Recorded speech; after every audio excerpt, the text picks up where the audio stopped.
Assalamu alaikum wa alaikum assalam wa rahmatullahi wa barakatuh. Can a Muslim study from a non-Muslim? As far as studying from a non-Muslim is concerned, it can broadly be divided into two types.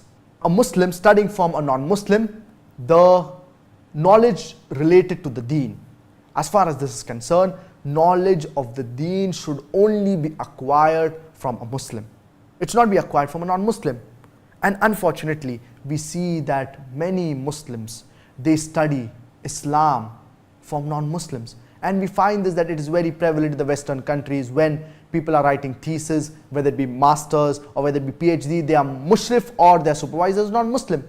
This should be avoided. Why would you want a non-Muslim to be your supervisor when it comes to matters of the deen, when it comes to aqeedah, when it comes to tafsir, when it comes to hadith? And you have so many Muslims who are far better as far as understanding the deen is concerned than these non-Muslims. But yet, many Muslims, they prefer going to these universities, these Western universities, and choosing such professors who are non-Muslims. We have so many Islamic universities that are far superior as compared to these Western universities as far as the knowledge of the deen is concerned. So we should give preference to these universities. So as far as the deen is concerned, the knowledge of Islam is concerned, a Muslim should only acquire it from Muslim. The second category is a Muslim studying from a non-Muslim the worldly knowledge.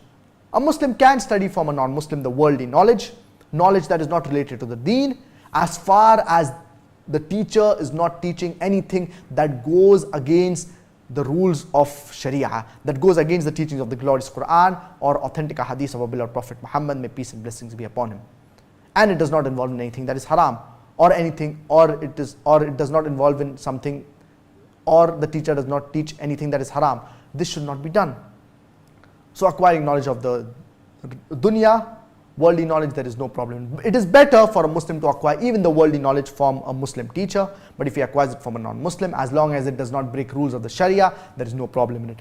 But for those who are studying in school, especially in the pre-primary and primary section, for example, students, small children, 5 years old, 6 years old, 7 years old, they should see to it that they acquire, the parents should see to it that they acquire even the worldly knowledge from a Muslim teacher. And the parents play a key role in the right tarbiyah and upbringing of the children. They should see to it that they admit their children into good Islamic schools rather than admitting them into convent schools. Because if a student, for example a female student, studies, for example a female student maybe 5 years, 6 years, a small girl, studies worldly knowledge from a non-Muslim teacher, a non-Muslim female teacher, and this female teacher does not wear hijab, or for example wears a skirt, what impression will it have on the student? The student will think there is no problem in wearing such clothes, because for the student at a young age, when the student is 5 years old, 6 years old, 7 years old, for the student the teacher is the ultimate. What the teacher does, it will have an impact on the student.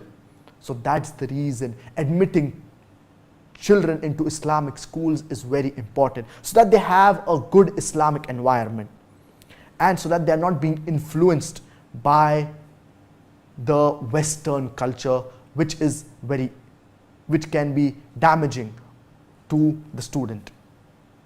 So I request the parents that in wherever they are staying, see to it that you admit your children into good Islamic schools, so that it will safeguard their deen, their religion of Islam. Today there is so much fitna around us. We should see to it that we safeguard ourselves and our family from the temptations of the shaitan, and we see to it that we do things that are Islamic and we are in an Islamic environment, so that we can safeguard ourselves as well as our family from the temptations of the shaitan.